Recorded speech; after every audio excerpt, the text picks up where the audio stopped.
ഹരേ കൃഷ്ണ. പ്രിയപ്പെട്ട എല്ലാ ഭക്തർക്കും എൻ്റെ വിനീതമായ സാഷ്ടാംഗ പ്രണാമം. ഗുരവേ ഗൗരചന്ദ്രായ രാധികായ തദാലയെ കൃഷ്ണായ കൃഷ്ണഭക്തായ തദ്ഭക്തായ നമോ നമഃ.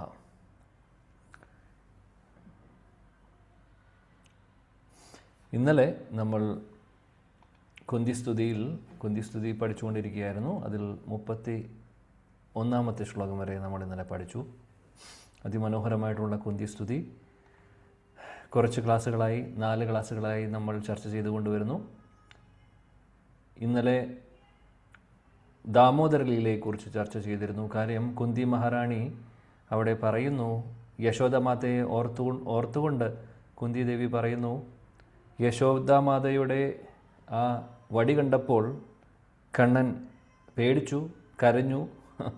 യശോദാമാതയുടെ സ്നേഹം കൊണ്ട് യശോദാറാണി കണ്ണനെ കെട്ടിയിടുന്നു. അപ്പോൾ ഈ ഒരു കാഴ്ച, അതായത് പേടിയുടെ വ്യക്തിത്വം, പേടി എന്ന് പറയുന്ന വ്യക്തി, അങ്ങനെ അതായത് എല്ലാത്തിൻ്റെയും പുറകിലൊരു വ്യക്തിത്വം ഉണ്ടെന്ന് നമ്മൾ പറയും. പേടി പോലും ഭഗവാന്റെ മുമ്പിൽ പേടിച്ചു പോകുന്നു. അങ്ങനെയുള്ള ഭഗവാൻ യശോദാമാതയുടെ മുമ്പിൽ പേടിക്കുന്നു.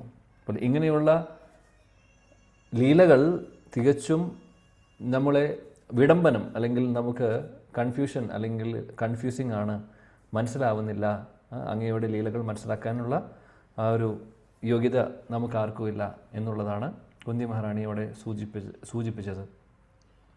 32 മുതൽ പറയാൻ പോകുന്നത് ഭഗവാന്റെ ജന്മത്തെക്കുറിച്ച്. അപ്പോൾ ജന്മ കർമ്മചമേ ദിവ്യം ഏവം യോ വേത്തി തത്വതഃ, ഈ ഒരു ശ്ലോകം നമ്മൾ ഭഗവത്ഗീതയിൽ പഠിച്ചിട്ടുണ്ട്. ഭഗവാന്റെ ജന്മവും കർമ്മവും ലീലകളും ഒക്കെ തീർച്ചയായിട്ടും എല്ലാവർക്കും മനസ്സിലാക്കാൻ പറ്റുന്നൊരു കാര്യമല്ല. അതിനുള്ള യോഗ്യത ഉള്ളവർക്ക് മാത്രമേ സാധിക്കുകയുള്ളൂ. അപ്പോൾ ഇവിടെ കുന്തി ദേവി പറയുന്നു, എന്തൊക്കെ, അതായത് പല അഭിപ്രായങ്ങളുണ്ട്, അല്ലെങ്കിൽ പല കാരണങ്ങളുണ്ട് ഭഗവാന്റെ ജന്മത്തിന് ഒരുപാട് കാരണങ്ങളുണ്ട്. അതെന്തൊക്കെയാണെന്നാണ് ഇവിടെ സൂചിപ്പിക്കുന്നത്. 6 കാരണങ്ങളാണ് പറയുന്നത് 3 ശ്ലോകങ്ങളിലായിട്ട്, 32 മുതൽ 34 വരെ. എന്താണെന്ന് നമുക്ക് നോക്കാം, ഒന്നൊന്നായി നോക്കാം. ഹരേ കൃഷ്ണ. ഒരു നിമിഷം.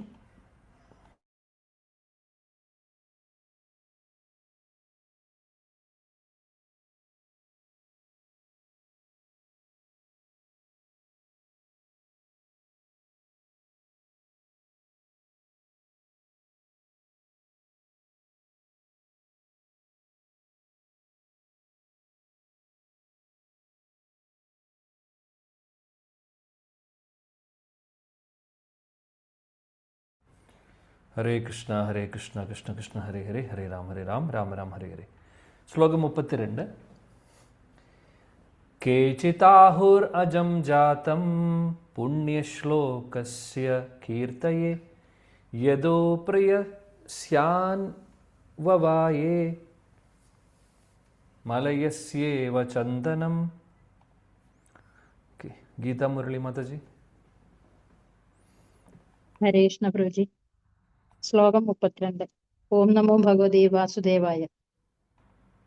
കേചിദാഹു അജം ജാതം പുണ്യശ്ലോകസ്യ കീർത്തയേ യദോ പ്രിയസ്യാന്വവായേ മലയസ്യേവ ചന്ദനം. വിവർത്തനം വഴി ശ്രീല പ്രഭുവാത് കീച്ചി. അജനായ അങ്ങ് ജാതനായത് ദൈവഭക്തിയുള്ള ധർമ്മശീലരായ രാജാക്കന്മാരുടെ കീർത്തിക്ക് വേണ്ടിയാണെന്ന് ചിലർ അഭിപ്രായപ്പെടുന്നു. എന്നാൽ വേറെ ചിലരാകട്ടെ അങ്ങയുടെ പ്രിയഭക്തനായ യദുരാജാവിനെ സന്തോഷിപ്പിക്കുവാനുമായിട്ടാണ് ജാതനായതെന്ന് അഭിപ്രായപ്പെടുന്നു. മലയക്കുന്നുകളിലെ ചന്ദന വൃക്ഷത്തെ പോലെയാണ് അങ്ങ് യദുകുലത്തിൽ ജന്മമെടുത്തത്. കൃഷ്ണ പ്രഭുജി. ഇവിടെ പറയുന്നു 2 കാരണങ്ങളാണ് കുന്തി മഹാറാണി ഇവിടെ സൂചിപ്പിക്കുന്നത്. അതായത് ഭഗവാന്റെ ജന്മത്തിന് പല കാരണങ്ങളുണ്ട്. പല ആളുകളും പറയുന്നു അങ്ങ് അവതരിച്ചതിൻ്റെ, അല്ലെങ്കിൽ അങ്ങ് ഇവിടെ ഈ ഈ ഭൂമിയിൽ വന്നതിന് ഒരുപാട് കാരണങ്ങളുണ്ട്. ആദ്യത്തെ കാരണം പറയുന്നു, എന്താണ്? പുണ്യശ്ലോകസ്യ കീർത്തയെ. പുണ്യശ്ലോകസ്യ കീർത്തയെ എന്ന് പറയുന്നത്, അതായത് പുണ്യാത്മാക്കളായിട്ടുള്ള രാജാക്കന്മാരുടെ കീർത്തി, അതിന് കീർത്തി കൂട്ടുന്നതിന് വേണ്ടി. ഉദാഹരണം ഇവിടെ യുധിഷ്ഠിര മഹാരാജാവിനെയാണ് പറയുന്നത്. ശ്രീല വിശ്വനാഥ് ചക്രവർത്തി ഠാക്കൂർ പറയുന്നു, പുണ്യശ്ലോക എന്നിവിടെ ഉദ്ദേശിക്കുന്നത് യുധിഷ്ഠിര മഹാരാജാവിനെയാണ് എന്നുള്ളത്. കാര്യം അന്നത്തെ കാലത്ത് യുധിഷ്ഠിര മഹാരാജാവിനെ പോലെ അത്രയും കീർത്തിയുള്ള ഫേമസ് ആയിട്ടുള്ള വേറൊരു രാജാവും ഉണ്ടായിരുന്നില്ല. പറയുന്നു പുണ്യശ്ലോകോ നളോ രാജ പുണ്യശ്ലോകോ യുധിഷ്ഠിര. അതായത് യുധിഷ്ഠിര മഹാരാജാവിനെ പറയുന്നത് നളമഹാരാജാവിനെ പോലെ. നളമഹാരാജ് ഇവിടെ പ്രോപാദം ഭാവാർത്ഥത്തിൽ പറയുന്നുണ്ട്. നളമഹാരാജാവ് എന്ന് പറയുന്നൊരു രാജാവ് ഉണ്ടായിരുന്നു ഒരു കാലത്ത്. അദ്ദേഹം വളരെ ഫേമസ് ആയിട്ടുള്ളൊരു രാജാവാണ്. അപ്പോൾ അദ്ദേഹത്തെ പോലെ യുധിഷ്ഠിര മഹാരാജാവും വളരെ വളരെ ഫേമസ് ആയിരുന്നു. എന്തിനു പറയണം, ബ്രഹ്മലോകം വരെ കീർത്തി, യുധിഷ്ഠിര മഹാരാജാവിൻ്റെ കീർത്തി അറിയപ്പെട്ടിരുന്നു. അത്രമാത്രം ഫേമസ് ആയിരുന്നു. ഇനി മുന്നോട്ട് നമ്മൾ അതിനെക്കുറിച്ച് കാണും, കൂടുതൽ ഡീറ്റെയിൽസ് പറയുന്നുണ്ട്. ഇപ്പോൾ പുണ്യശ്ലോക പുണ്യശ്ലോക എന്ന് ഉദ്ദേശിക്കുന്നത് യുധിഷ്ഠിര മഹാരാജാവിനെയാണ് എന്ന് പറയുന്നു. ഇപ്പോൾ യുധിഷ്ഠിര മഹാരാജാവിനെ പോലുള്ള വരിഷ്ഠരായിട്ടുള്ള രാജാക്കന്മാരുടെ കീർത്തി അഭിവൃദ്ധി, അവരുടെ ആ ഒരു മാഹാത്മ്യം എല്ലാവരും ലോകം മുഴുവനും അറിയുന്നതിന് വേണ്ടി ഭഗവാൻ അവതരിക്കുന്നു. കാര്യം എന്താണെന്ന് വെച്ചാൽ ഭഗവാനിലൂടെ ഇപ്പോൾ യുധിഷ്ഠിര മഹാരാജാവ് എങ്ങനെ ഫേമസ് ആയി? ഭഗവാനാണ് അതിന് കാരണം, അല്ലേ? കാരണം അദ്ദേഹം ഭഗവാന്റെ നിർദ്ദേശപ്രകാരം അദ്ദേഹം, അല്ലെങ്കിൽ ഈ യുദ്ധം നടക്കുന്നു, യുധിഷ്ഠിര മഹാരാജാവിന് ഈ ലോകം മുഴുവനും ഭരിക്കാനുള്ള ആ പദവി കൊടുക്കുന്നു. അപ്പോൾ ഫേമസ് ആയി ഓട്ടോമാറ്റിക്കലി. കൂട്ടത്തിൽ അശ്വമേധ യജ്ഞം ചെയ്യുന്നുണ്ട്. അങ്ങനെ പല കാര്യങ്ങളും, അശ്വമേധ യജ്ഞവും പിന്നെ അതേപോലെ തന്നെ രാജസൂയ യജ്ഞം, ഇതെല്ലാം യുധിഷ്ഠിര മഹാരാജാവിനെ കൊണ്ട് ഭഗവാൻ ചെയ്യിപ്പിക്കുന്നുണ്ട്. അപ്പോൾ ഇതിലൂടെയൊക്കെ അദ്ദേഹം വളരെയധികം ഫേമസ് ആവുന്നു. ഇനി രണ്ടാമത്തെ റീസൺ പറയുന്നത്, രണ്ടാമത്തെ കാരണം ഇവിടെ ഈ ശ്ലോകത്തിൽ സൂചിപ്പിക്കുന്നത് എന്താണെന്ന് വെച്ചാൽ യദോ പ്രിയ സ്യാൻ വയേ, അതായത് അൻപവായേ എന്ന് പറഞ്ഞു കഴിഞ്ഞാൽ യദു കുലത്തിൽ ജനിക്കുമ്പോൾ ഭഗവാൻ അവതരിക്കുന്നു. യദുകുലത്തിൽ ജനിക്കുമ്പോൾ ആ ഒരു കുലം മുഴുവനും അറിയപ്പെടുന്നു, അല്ലേ? അപ്പോൾ യദു മഹാരാജാവിനെയും അതേപോലുള്ള അങ്ങനെയുള്ള ഭക്തരെ അവരുടെ കീർത്തിക്ക് വേണ്ടി അല്ലെങ്കിൽ അവരുടെ പ്രീതിപ്പെടുത്തുന്നതിന് വേണ്ടിയിട്ടാണ് ഭഗവാൻ അവതരിക്കുന്നത് എന്നുള്ളൊരു അഭിപ്രായമുണ്ട് എന്ന് പറയുന്നു. രണ്ട് അഭിപ്രായങ്ങളാണ് ഇവിടെ പറയുന്നത്. ഒന്ന്, യദുവംശത്തിലുള്ള അല്ലെങ്കിൽ യദുരാജാവിൻ്റെ സന്തോഷത്തിന് വേണ്ടി. രണ്ട്, പറയുന്നു യുധിഷ്ഠിര മഹാരാജാവിനെ പോലുള്ള വരിഷ്ഠരായിട്ടുള്ള പുണ്യാത്മാക്കളായിട്ടുള്ള രാജർഷികളായിട്ടുള്ള രാജാക്കന്മാരുടെ കീർത്തിക്ക് വേണ്ടിയാണ്, അല്ലെങ്കിൽ അവരെ പ്രകീർത്തിക്കാൻ വേണ്ടിയിട്ടാണ് ഭഗവാൻ അവതരിക്കുന്നത് എന്നുള്ളത്.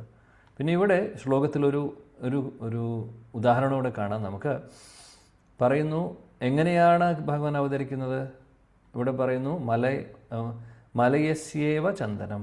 അപ്പോൾ മലയ എന്ന് പറയുന്ന കുന്നിൽ അല്ലെങ്കിൽ അങ്ങനെ ആ പർവ്വതത്തിൽ ചന്ദനം അവിടെയാണ് സാധാരണ ഉണ്ടാവുന്നത്, അറിയപ്പെടുന്നത്. അപ്പോൾ മലയ പർവ്വതം എന്ന് പറയുമ്പോൾ ആദ്യം തന്നെ ആളുകൾക്ക് ഓർമ്മ വരുന്ന ചന്ദനമാണ്, അവിടെയുള്ള സ്പെഷ്യൽ ചന്ദന മരങ്ങളൊക്കെയാണ്. അതേപോലെ ഭഗവാൻ ഒരു കുലത്തിൽ ജനിക്കുമ്പോൾ ആ കുലത്തിൻ്റെ മഹാത്മ്യം ഓട്ടോമാറ്റിക്കലി കൂടുന്നു. അതാണ് ഉദ്ദേശിക്കുന്നത്. അപ്പോൾ ഭഗവാന്റെ ജന്മം യദുകുലത്തിൽ വന്നപ്പോൾ യദുകുലം ഒരുപാട് ഫേമസ് ആയി, അല്ലേ?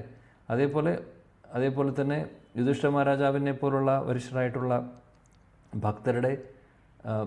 ഭക്തർ ഭഗവാനുമായിട്ട് ചേർന്ന് നിൽക്കുമ്പോൾ, അല്ലേ, ഭഗവാന്റെ കൂടെ ഒരുപാട് ലീലകൾ അവർക്കുണ്ട്. അപ്പോൾ അതുകൊണ്ട് ഓട്ടോമാറ്റിക്കലി അവരും ഫേമസ് ആവുന്നു. ഭഗവാന്റെ കൂടെ ആര് കൂടുന്നു അവരെല്ലാവരും ഫേമസ് ആവും. അതുകൊണ്ട് പറയുന്നു അതായത് ശാസ്ത്രങ്ങൾ പറയുന്നു, പ്രഹ്ലാദ മഹാരാജാവിനെ അല്ലെങ്കിൽ ഏത് പരിശുദ്ധ ഭക്തനെയും എടുത്താലും നമുക്കറിയാം അവരുടെ കീർത്തി കൂടുന്നത്. അംബരീഷ് മഹാരാജാവിനെ ലോകമെമ്പാടും ആളുകൾ ഇത്രയും അദ്ദേഹത്തിൻ്റെ കീർത്തി അറിയപ്പെടുന്നത് പ്രഹ്ലാദ മഹാരാജാവ്, അംബരീഷ് മഹാരാജാവ്, ധ്രുവ മഹാരാജാവ് എന്തുകൊണ്ടാണ്? കാര്യം അവരൊക്കെ പരിശുദ്ധ ഭക്തരായതുകൊണ്ടാണ് ലോകം മുഴുവനും അറിയുന്നത്. ലോകം മുഴുവനുമല്ല, ഈ ബ്രഹ്മാണ്ടം മുഴുവനും അറിയപ്പെടുന്നു. ഇന്നും സത്യയുഗത്തിൽ നടന്നതാണെങ്കിലും അത് ഏത് സത്യയുഗത്തിലാണ് എന്നുള്ളതാണ് പോലും ചോദ്യമാണ്. അപ്പോൾ അത്രയും ഫേമസ് ആവുന്നു ഭക്തർ. കാര്യം ഭഗവാനുമായിട്ട് ചേർന്ന് നിൽക്കുമ്പോൾ ഓട്ടോമാറ്റിക്കലി ഭഗവാൻ എന്താ ചെയ്യുന്നത്? ഷഡൈശ്വര്യങ്ങളിലെ ഐശ്വര്യങ്ങളൊക്കെ ഭക്തർക്കും കൊടുക്കുന്നു. അപ്പോൾ ഷഡൈശ്വര്യങ്ങളിലൊരു ഐശ്വര്യമാണ് കീർത്തി എന്ന് പറയുന്നത്. അല്ലേ? അപ്പോൾ കീർത്തി എന്ന് പറയുന്ന ആ ഒരു ക്വാളിറ്റി, ഐശ്വര്യം ഭഗവാന്റെ പരിശുദ്ധ ഭക്തർക്കും കൊടുക്കും. ഓക്കെ, അപ്പോൾ ഇവിടെ പ്രഭുപാദ ഭാവാർത്ഥത്തിൽ ഇതിനെക്കുറിച്ച് സൂചിപ്പിക്കുന്നു. അതായത് യുധിഷ്ഠിര മഹാരാജാവിനെ പോലുള്ള നല്ല രാജാക്കന്മാർ, രാജഋഷിമാർ ഭരിക്കുമ്പോൾ അവിടെയുള്ള എല്ലാ പ്രജകളും സന്തോഷമായിരിക്കും, അല്ലെങ്കിൽ അവർക്ക് സന്തോഷവും സമാധാനവും ശാന്തിയും ഉണ്ടാവും ആ രാജ്യത്ത് മുഴുവനും എന്നാണ് പറയുന്നത്. മറിച്ച് അതിനുള്ള യോഗ്യതയില്ലാത്ത ആളുകൾ, ഭക്തരല്ലാത്തവരുടെ ഭരണമാണെങ്കിൽ എല്ലാവർക്കും വിഷമവും ബുദ്ധിമുട്ടും, മാത്രമല്ല ഒരുപാട് ക്ലേശങ്ങളും അനുഭവിക്കേണ്ടി വരും. അതേപോലെ ഭൂമിദേവി കനിഞ്ഞ് ഒന്നും കൊടുക്കാതെയും ഉള്ളൊരവസ്ഥയിലേക്കും പോകുന്നു. രാജാവ് ഭക്തനാണെങ്കിൽ ഭൂമിദേവിക്ക് സന്തോഷമാണ്. കാര്യം ഭൂമിദേവി എന്ന് പറയുന്നത് വരാഹദേവൻ്റെ ഭാര്യയാണ്. അപ്പോൾ ഭഗവാനെ പ്രകീർത്തിക്കുന്നു, രാജ്യം മുഴുവനും ആളുകൾ ഭക്തരാണ്, അല്ലെങ്കിൽ ഭക്തി സേവനങ്ങൾ ചെയ്യുന്നുണ്ട് എന്നുണ്ടെങ്കിൽ തീർച്ചയായിട്ടും ഭൂമിദേവിക്ക് ഒരുപാട് സന്തോഷമാവും. അപ്പോൾ ഭൂമിദേവി കനിഞ്ഞ് എല്ലാം കൊടുക്കുന്നു, ആവശ്യത്തിനേക്കാൾ കൂടുതൽ സമ്പൽ സമൃദ്ധി കൊടുക്കുന്നു. യുധിഷ്ഠിര മഹാരാജാവ് ഭരിക്കുന്ന കാലത്തും പരീക്ഷിത് മഹാരാജാവ് ഭരിക്കുന്ന കാലത്തൊക്കെ അങ്ങനെയായിരുന്നു. ഇനി ഇവിടെ നമ്മൾ ഓൾറെഡി പറഞ്ഞ കാര്യമാണ്. ഒന്നും കൂടെ യദു കുലത്തിൽ ജനിച്ച കാര്യം, ഭഗവാൻ ജനിച്ചിരിക്കുന്ന കാര്യം ഇവിടെ പ്രഭുപാദ ഭാവാർത്ഥത്തിൽ പറയുന്നു. അതുകൊണ്ട് ഭഗവാൻ യാദവ എന്നുള്ള പേരിലും യദുവര എന്നുള്ള പേരിലും യദുനന്ദന എന്നുള്ള പേരിലൊക്കെ അറിയപ്പെടുന്നുണ്ട്. യദു എന്ന് പറയുന്ന രാജാവ് ഉണ്ടായിരുന്ന ആ കുലത്തിൽ ജനിച്ചതുകൊണ്ട്. പിന്നീട് ഇവിടെ പ്രഭുപാദ് മലയ പർവ്വതത്തെക്കുറിച്ചും ചന്ദനത്തെക്കുറിച്ചുമാണ് പറയുന്നത്. നമ്മൾ ഓൾറെഡി അതിനെക്കുറിച്ച് ചർച്ച ചെയ്ത് കഴിഞ്ഞു. ഓക്കെ, ഇനി ശ്ലോകം 33. ഇതും മനോഹരമായിട്ടുള്ള ശ്ലോകം. ഈ 3 ശ്ലോകങ്ങളിൽ അടുത്ത റീസൺസ് പറയുന്നു. 33 3 കാരണങ്ങളാണ് പറയുന്നത്. നമുക്ക് നോക്കാം. അപരേ വാസുദേവസ്യ ദേവക്യാം യാചിതോഭ്യഗാത്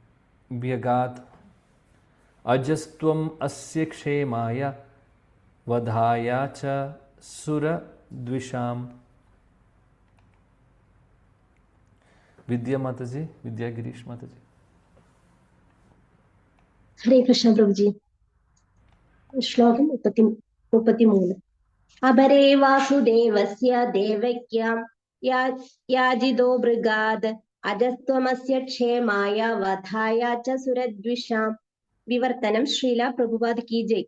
വസുദേവരുടെയും ദേവകിയുടെയും പ്രാർത്ഥനയുടെ ഫലമായിട്ടാണ് അവരുടെ പുത്രനായി അങ്ങ് അവതാരമെടുത്തതെന്ന് മറ്റുള്ളവർ അഭിപ്രായപ്പെടുന്നു.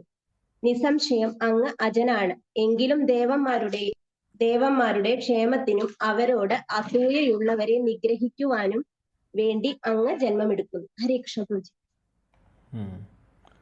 ഇവിടെ കാരണങ്ങൾ നോക്കൂ.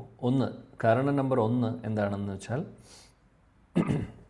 വസുദേവരുടെയും ദേവകിയുടെയും പ്രാർത്ഥന മൂലം, അവരുടെ പ്രാർത്ഥനയ്ക്ക് ഒരു ഉത്തരമായിട്ട് അങ്ങ് അപരേ വാസുദേവസ്യ ദേവക്യാം യാചിതോഭ്യഗാത്, അവരുടെ പ്രാർത്ഥന മൂലം, അവരുടെ പ്രാർത്ഥനയ്ക്ക് ഒരു ഉത്തരമായി അങ്ങ് അവരുടെ മകനായി ജനിക്കുന്നു. പിന്നീട് പറയുന്നു അസ്യ ക്ഷേമായ, ലോകമെമ്പാടും ഉള്ള ആളുകളുടെ ക്ഷേമത്തിനായി അങ്ങ് അവതരിക്കുന്നു. 3ാമത്തെ കാരണം പറയുന്നു വധായ ച സുരദ്വിഷാം, അതായത് അസുരന്മാരെ നിഗ്രഹിക്കാൻ വേണ്ടി. അല്ലേ, നമ്മൾ ഭഗവത്ഗീതയിലും അത് പഠിച്ചിട്ടുണ്ട്. അസുരന്മാരെ നിഗ്രഹിക്കുന്നു ഭക്തർക്ക്, അല്ലേ, പരിത്രാണായ സാധൂനാം വിനാശായ ചതുഷ്കൃതാം ധർമ്മ സംസ്ഥാപനാർത്ഥായ സംഭവാമി യുഗേ യുഗേ. ആ ഒരു അർത്ഥം നമ്മളവിടെ, ആ ഒരു റീസൺ, ഭഗവാന്റെ അവതാരത്തിൻ്റെ കാരണങ്ങൾ അവിടെ പറയുന്നുണ്ട്. ഇവിടെയും ഈ ഒരു ശ്ലോകത്തിലും പറയുന്നു വധായ ച സുരദ്വിഷാം, പിന്നെ അസ്യ ക്ഷേമായ, എല്ലാവരുടെ ക്ഷേമത്തിനായി അപരേ വാസുദേവസ്യ ദേവക്യാം യാചിതോഭ്യഗാത്. അപ്പം 3 കാരണങ്ങളാണ് ഇവിടെ പറയുന്നത്. അപ്പോൾ പ്രഭുപാദജി പറയുന്നു വസുദേവി ദേവകി അവരുടെ മുന്നുള്ള ജന്മത്തിൽ, അല്ലെങ്കിൽ പൃഷ്ണി സുതപ്പ എന്ന് പറയുന്ന 2 വ്യക്തികളായിരുന്നു എന്നുള്ളത്. അവരുടെ ഒരുപാട്, സുതപ്പയും പൃഷ്ണിയും മുന്നുള്ള ജന്മങ്ങളിൽ ഒരുപാട് തപസ്സുകൾ ചെയ്തിട്ടുണ്ട്. കൃഷ്ണനെ പോലെ ഭഗവാനെ പോലെ ഒരു മകൻ വേണമെന്നുള്ളൊരാഗ്രഹം അവർക്കുണ്ടായിരുന്നു. അങ്ങനെയാണ് അവസാനം ഭഗവാൻ അവർക്ക് മകനായി വരുന്നത്. അപ്പോൾ ഒരു കാര്യം ഓർക്കണം, വസുദേവരും ദേവകിയും നമ്മൾ ഓൾറെഡി ഈ ഒരു ക്ലാസ്സിൽ ചർച്ച ചെയ്തിട്ടുണ്ട്. വസുദേവരും ദേവകിയും അവർ രണ്ടുപേരും ഗോലോക വൃന്ദാവനത്തിലെ ആത്മീയ ലോകത്തിലെ ഗോലോക വൃന്ദാവനത്തിലെ മധുര എന്ന് പറയുന്ന ഭാഗത്തെ ഭഗവാന്റെ ശാശ്വതമായിട്ടുള്ള അച്ഛനും അമ്മയുമാണ്. അച്ഛനും അമ്മയുടെ റോള് തന്നെയാണ് അവിടെ ഉള്ളത്. അപ്പോൾ ഈ സുതപ പൃഷ്ണി എന്ന് പറയുന്ന രണ്ട് വ്യക്തികൾ അവർ ഈ ഭൗതിക ലോകത്തിലെ രണ്ട് ഭക്തരാണ്. അവർ ഇതേപോലെ ഒരുപാട് തപസ്സുകൾ ചെയ്ത് അവർക്ക് ആ ക്വാളിഫിക്കേഷൻ കിട്ടുന്ന സമയത്ത് ഭഗവാൻ അവരുടെ മുമ്പിൽ പ്രത്യക്ഷപ്പെട്ട എന്ത് വരം വേണമെന്ന് ചോദിക്കുന്നു. ആ സമയത്ത് അവർക്ക് ഈ അവരുടെ ആഗ്രഹം അവർ പ്രകടിപ്പിക്കുന്നു, മകനായി വേണമെന്ന് പറയുന്നു. അങ്ങനെ ഭഗവാൻ അവരുടെ മകനായി വരുന്നു. അപ്പോൾ പൃഷ്ണി സുതപ്പയുടെ മകനായി വരുന്നു. അതേപോലെ തന്നെ കശ്യപ അതിഥിയുടെ മകനുമായിട്ടും പിന്നീട് വസുദേവരും ദേവകിയുമായി വരുമ്പോഴും 3 പ്രാവശ്യമാണ് ഭഗവാൻ മകനായിട്ട് അവർക്ക് ജനിക്കുന്നത്. എന്നാൽ ഒരു കാര്യം ഓർക്കുക, വസുദേവരും ദേവകിയുമാണ് മധുരയിലെ ആത്മീയ ലോകത്തിലെ മധുരയിലെ ഭഗവാന്റെ ശാശ്വതമായിട്ടുള്ള അച്ഛനും അമ്മയും. അപ്പോൾ ഒരിക്കലും സുതപ്പയും പൃഷ്ണിയുടെയും പൊസിഷൻ വസുദേവരുടെയും ദേവകിയുടെയും മുകളിലല്ല എന്നുള്ളത് ഓർക്കുക. സുതപ്പ വൃഷ്ണി പിന്നീട് വസുദേവരായി ദേവകിയായി വന്നതല്ല, മറിച്ച് ആചാര്യന്മാർ വളരെ ക്ലിയറായിട്ട് പറയുന്നുണ്ട്. ഇപ്പോൾ വസുദേവരും ദേവകിയും കാര്യം ഭഗവാൻ കൃഷ്ണൻ നേരിട്ട് വരുമ്പോൾ ആണ് അദ്ദേഹത്തിൻ്റെ നിത്യപാർശ്വരെ കൊണ്ടുവരുന്നത്. ഉദാഹരണത്തിന് പൃഷ്ണി സുതപ്പയ്ക്കും മകനായി പൃഷ്ണി ഗർഭ എന്ന് പറയുന്ന പേരിലാണ് ഭഗവാൻ അവതരിക്കുന്നത്. അതിഥിക്കും കശ്യപ മുനിക്കും വാമനദേവനായിട്ടാണ് വരുന്നത്. ഇവർ പൃഷ്ണി ഗർഭയാണെങ്കിലും വാമനദേവനാണെങ്കിലും രണ്ടുപേരും ഭഗവാന്റെ അവതാരങ്ങളാണ്. എന്നാൽ ഭഗവാൻ കൃഷ്ണനായിട്ട് തന്നെ വരുമ്പോൾ അദ്ദേഹത്തിൻ്റെ സ്വന്തം ആൾക്കാരെ ഗോലോക വൃന്ദാവനത്തിൽ നിന്ന് കൊണ്ടുവരും. അപ്പോൾ ആ കൂട്ടത്തിൽ വൃന്ദാവനത്തിലേക്ക് അവിടെയുള്ള വൃന്ദാവനത്തിൽ നിന്ന് ഇവിടെയുള്ള വൃന്ദാവനത്തിലേക്ക് യശോദറാണിയും നന്ദബാബയും നന്ദമഹാരാജും വരുന്നു. അതേപോലെ ആ മധുരയിൽ നിന്ന് ഈ മധുരയിലേക്ക് വസുദേവരെയും ദേവകിയെയും കൊണ്ടുവരുന്നു. ഇതാണ് അതിൻ്റെ ലോജിക്ക്. അത്ര ബുദ്ധിമുട്ടുള്ളതല്ല. കാര്യം ഭഗവാൻ വരുമ്പോൾ അദ്ദേഹം നേരിട്ട് കൃഷ്ണനായി വരുന്ന സമയത്ത് അദ്ദേഹത്തിൻ്റെ ആൾക്കാരെ അദ്ദേഹം കൊണ്ടുവരും അവിടെയുള്ള ഗോലോക വൃന്ദാവനത്തിലെ. അപ്പോൾ സംഭവിക്കുന്നത് എങ്ങനെയാണോ ഭഗവാൻ കൃഷ്ണൻ അവതരിക്കുമ്പോൾ ഭഗവാൻ കൃഷ്ണനകത്ത് എല്ലാ അവതാരങ്ങളും ഉണ്ട്, എല്ലാ അവതാരങ്ങളും ഉൾക്കൊള്ളുന്നുണ്ട്. അതേപോലെ തന്നെയാണ് ഭഗവാന്റെ നിത്യപാർശ്വതരായിട്ടുള്ള ദേവകി വസുദേവരും അവരിവിടെ അവതരിക്കുന്ന അവരുടെയും അവതാരം പോലെ തന്നെയാണ് അവരിവിടെ ഭൗതിക ലോകത്തിൽ ഭഗവാൻ കൃഷ്ണനൊപ്പം ലീലയിൽ പങ്കെടുക്കാൻ വേണ്ടി അവർ അവതരിക്കുന്ന സമയത്ത് മറ്റുള്ള സുതപ്പ പൃഷ്ണി ബാക്കി എല്ലാവരും അങ്ങനെ ആരൊക്കെയുണ്ടോ അതിനു മുമ്പ് അവരെല്ലാവരും വസുദേവനും ദേവകിയിലും അവർ ഉണ്ട്. അല്ലാതെ അവരുടെ പൊസിഷൻ വസുദേവരുടെ ദേവികയുടെ പൊസിഷൻ കഴിഞ്ഞിട്ടേ ഉള്ളൂ മറ്റുള്ളവരുടെ. അപ്പോൾ ഭഗവാൻ മറ്റുള്ള അവതാരങ്ങളെ ഉൾക്കൊണ്ടുകൊണ്ടാണ് അവതരിക്കുന്നത്. അതേപോലെ വസുദേവനും ദേവകിയും വരുമ്പോൾ മറ്റുള്ള അവരുടെ ഈ പറയുന്ന മുൻ ജന്മം എന്ന് ഉദ്ദേശിക്കുന്നത് സുതപ്പയും പൃഷ്ണിയും വസുദേവൻ ദേവകി ഇവിടെ വന്ന സമയത്ത് വസുദേവരുടെ ദേവകിയുടെ അകത്ത് അവരും ഉണ്ട്. അതായത് അവരും കൂടെ അത് അനുഭവിക്കുന്നുണ്ട്. കാര്യം മകനായിട്ട് 3 പ്രാവശ്യം ജനിക്കാമെന്ന് പറഞ്ഞു. അപ്പോൾ അത് അവർ വസുദേവരുടെ ദേവകിയിലൂടെയും അവർ അനുഭവിക്കുന്നുണ്ട്, സുതപ്പയും പൃഷ്ണിയും. പക്ഷേ വസുദേവരുടെ ദേവകിയുടെ പൊസിഷൻ മനസ്സിലാക്കുക. ഇതേപോലെ തന്നെയാണ് യശോദറാണിയും നന്ദമഹാരാജും ഇവിടെ വരുന്ന സമയത്തും അതേപോലെ തന്നെയാണ് കാര്യം. അവരെക്കുറിച്ചും ധരാദ്രോണ എന്ന് പറയുന്ന 2 കഥാപാത്രങ്ങളെക്കുറിച്ച് പറയുന്നുണ്ട് ശാസ്ത്രങ്ങൾ. ധരാദ്രോണ ഇതേപോലെ സുതപ്പ പൃഷ്ണി പോലെ തന്നെ 2 വ്യക്തികളാണ്, 2 പരിശുദ്ധ ഭക്തരാണ്. അവരുടെ ആഗ്രഹവും ഇത് തന്നെയായിരുന്നു, ഭഗവാനെ പോലുള്ള മകൻ വേണമെന്നുള്ളത്. അങ്ങനെ അത് സാധിപ്പിക്കാൻ വേണ്ടി ധരാദ്രോണ യശോദറാണിയും നന്ദമഹാരാജും ഇവിടെ വരുന്ന സമയത്ത് അവരും അതിനകത്ത്, അല്ലെങ്കിൽ നന്ദമഹാരാജിലും യശോദറാണിയിലും ധരാദ്രോണയുണ്ട്. അങ്ങനെയാണ് മനസ്സിലാക്കേണ്ടത്. അല്ലാതെ അവരുടെ പൊസിഷൻ യശോദറാണിയേക്കാളും നന്ദമഹാരാജിനേക്കാളും മുകളിലല്ല എന്നുള്ളത് നമ്മൾ ഓർക്കുക. കാര്യം അങ്ങനെ തെറ്റിദ്ധരിക്കാനുള്ള സാധ്യതയുണ്ട്. കാര്യം മുന്നുള്ള ജന്മത്തിൽ നിന്ന് പിന്നീട് എന്ന് പറയുമ്പോൾ ഓട്ടോമാറ്റിക്കലി നമ്മൾ ചിന്തിക്കുന്നത് അപ്പോൾ അതിൻ്റെ അർത്ഥം കൃഷ്ണിയും സുതപ്പയും വസുദേവരും ദേവകിയായി മാറിയെന്ന്. അങ്ങനെയല്ല, വസുദേവരും ദേവരും ഓൾറെഡി ഉണ്ട്. അതേപോലെ ധരാദ്രോണ യശോധറാണിയും നന്ദമഹാരാജുമായി മാറിയതല്ല. നന്ദമഹാരാജും യശോധറാണിയും ശാശ്വതമായിട്ടുള്ള ഭഗവാന്റെ വൃന്ദാവനത്തിലെ അച്ഛനും അമ്മയാണ്. ആ രണ്ട് വ്യക്തികളിലേക്ക് അവരെന്തായാലും ഭഗവാൻ കൃഷ്ണൻ വരുമ്പോൾ വരും. അപ്പോൾ അവരിലേക്ക് മറ്റുള്ള ഈ പറയുന്ന ധരദ്രോണ അങ്ങനെയുള്ള ക്വാളിഫൈഡ് ആയിട്ടുള്ള ആളുകളും കൂടെ ചേരുന്നു, അത്രയേ ഉള്ളൂ. അതാണ് സംഭവിക്കുന്നത്. ഓക്കെ, ഇനി എവിടെയെങ്കിലും ഇതുപോലെ വായിക്കുമ്പോൾ ഈ ഒരു കാര്യം ഓർക്കുക. വളരെ ക്ലാരിറ്റിയോടുകൂടി ശ്രീല ജീവ ഗോസ്വാമിയും മറ്റുള്ള ആചാര്യന്മാരും ഇതിനെക്കുറിച്ച് പറയുന്നുണ്ട്. കാര്യം ഈ പൊസിഷൻസ് ഒന്നും ഒരിക്കലും വേറൊരാൾക്ക് എടുക്കാൻ പറ്റുന്നതല്ല. കാര്യം ഇവരൊക്കെ രാഗാത്മിക ഭക്തരാണ്, ഭഗവാന്റെ വളരെ വളരെ അടുത്ത നിത്യപാർശ്വതരായിട്ടുള്ളവരാണ്. ആ പൊസിഷൻ ആർക്കും സാധിക്കില്ല. ആർക്കും യശോധറാണിയും വസുദേവനും നന്ദമഹാരാജും ദേവകിയൊന്നും ആവാൻ സാധിക്കില്ല. ആ പൊസിഷൻ ഓൾറെഡി ഫിക്സ്ഡ് ആണ് അവർക്ക് വേണ്ടിയിട്ട്. കാര്യം അവർ ശാശ്വത ലോകത്ത് അല്ലെങ്കിൽ ആത്മീയ ലോകത്തിലെ ഗോലക വൃന്ദാവനത്തിൽ അവരുടെ പൊസിഷൻ ഓൾറെഡി ഫിക്സ്ഡ് ആണ്. ഓക്കെ, ശ്ലോകം 34. ഭാരാവതാരണായാന്യേ ഭുവോ നാവ ഇവോ ദദോ സീദന്ത്യാ ഭൂരിഭാരേണ ജാതോ ഹി ആത്മ ഭുവാരിത. സീത മാതാജി. കൃഷ്ണ പ്രഭുജി. ഓം നമോ ഭഗവതേ വാസുദേവായ. പാരാവതാരണായാന്യേ പോ നവ ഇവോധദൗ സീദന്ത്യാ ഭൂരിഭാരേണ ജാതോ ഹി ആത്മഭൂവർത്തിതഃ. വിവർത്തനം. ശ്രീല പ്രഭുപാദർ കി ജയ്. ഭൂമിദേവി കടലിലെ നൗക എന്ന പോലെ അമിത ഭാരത്താൽ ദുഃഖിതയാണെന്നും ആകയാൽ അങ്ങയുടെ പുത്രനായ ബ്രഹ്മദേവന്റെ പ്രാർത്ഥന പ്രകാരം ആ കഷ്ടതയെ ലഘൂകരിക്കാൻ വേണ്ടിയാണ് അങ്ങ് അവതരിച്ചിരിക്കുന്നതെന്നും മറ്റുള്ളവർ അഭിപ്രായപ്പെടുന്നു. ഹരേ കൃഷ്ണ പ്രഭുജി. മൂന്നാമത്തെ ശ്ലോകമാണ് ഇവിടെ അഭിപ്രായം, ഭഗവാന്റെ അവതാരം അല്ലെങ്കിൽ ഭഗവാന്റെ ജന്മത്തെക്കുറിച്ചുള്ള അഭിപ്രായം പറയുന്ന ശ്ലോകം. ഇത് 6ാമത്തെ റീസണാണ് പറയുന്നത്. ആദ്യം നമ്മളൊന്നുകൂടെ നോക്കാം. ആദ്യം പറഞ്ഞു പുണ്യശ്ലോകസ്യ കീർത്തയെ, യുധിഷ്ഠിര മഹാരാജാവിൻ്റെ കീർത്തിക്ക് വേണ്ടി. അതേപോലെ യദു രാജാവിൻ്റെ 2 പറഞ്ഞു, യദു രാജാവിനെ പ്രീതിപ്പെടുത്തുന്നതിന് വേണ്ടി 2ാമത്തെ റീസൺ. 3ാമത്തെ പറയുന്നു ദേവകിയുടെയും വസുദേവരുടെയും പ്രാർത്ഥനയ്ക്ക് ഉത്തരമായിട്ട് 4 അസ്യക്ഷേമായ എല്ലാവരുടെയും ക്ഷേമത്തിനായി, 5 അസുരന്മാരെ നിഗ്രഹിക്കാനായി, 5. 6ാമത്തെയാണ് ഇവിടെ പറയുന്നത് ബ്രഹ്മാവിൻ്റെ പ്രാർത്ഥനയ്ക്ക് ഉത്തരമായിട്ട് അങ്ങ് അവതരിക്കുന്നു. കാര്യം ബ്രഹ്മാവും ദേവതമാരും പോയി ഭഗവാനോട് പറയുന്നുണ്ട്, ഈ ലോകത്തിൻ്റെ ഭാരം കൂടി ഈ അധർമ്മികളായിട്ടുള്ള രാജാക്കന്മാരും അത് ഫോളോ ചെയ്യാൻ ഒരുപാട് പ്രജകളും കൂടി ആയപ്പോൾ ലോകം മുഴുവനും അധർമ്മം പ്രചരിച്ചുകൊണ്ടിരിക്കുകയാണ്.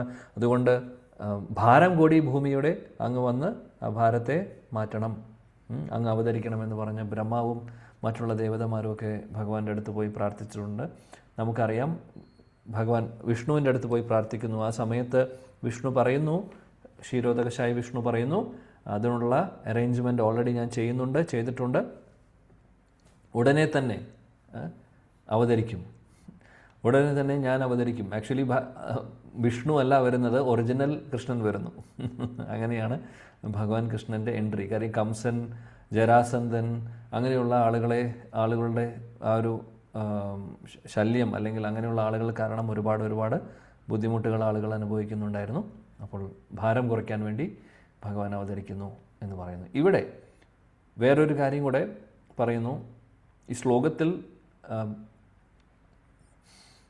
ഭാരം, കടലിലെ ബോട്ട് അല്ലെങ്കിൽ ഇവിടെ പറയുന്നത് നാവ എന്ന് പറഞ്ഞാൽ ബോട്ടാണ്. അപ്പോൾ കടലിൽ ഒരു ബോട്ട് ശരിക്കും പറയുകയാണെങ്കിൽ, ആലോചിക്കുകയാണെങ്കിൽ അതൊരു കടലിനെ സംബന്ധിച്ച് ഒരു ബുദ്ധിമുട്ടുള്ള കാര്യമല്ല.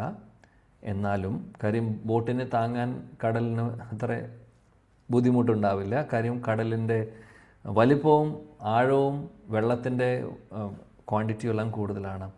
എന്നാൽ ഇവിടെ ഉദ്ദേശിക്കുന്നത് എന്താണെന്ന് വെച്ചാൽ കപ്പലുകളാവട്ടെ ബോട്ടുകളാവട്ടെ അതെല്ലാം കടലിലൂടെ പോകുമ്പോൾ അതൊരു ഭാരം തന്നെയാണ്, അതിന് സംശയമില്ല.